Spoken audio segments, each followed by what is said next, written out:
అక్కడి నుంచి అందరూ కూడా ఏదో ఒక రాజధాని కట్టు, 100 ఎకరాల్లో కట్టు, 50 ఎకరాల్లో కట్టు అని చాలామంది చెప్పారు. అప్పటికే నేను ఒక ప్రూఫ్ ఆఫ్ కాన్సెప్ట్ తయారు చేశాను. మీ అందరూ గుర్తుపెట్టుకోవాలి. హైదరాబాద్ నగరంలో ఇట్లనే నన్ను చాలామంది ఎగతాళి చేశారు.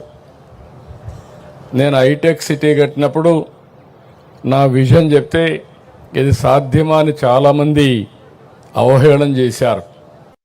అది దృష్టిలో పెట్టుకొని నేను ఒకటే చెప్పాను, మళ్ళా జీవితంలో ఇలాంటి అవకాశం రాదు తెలుగువారికి.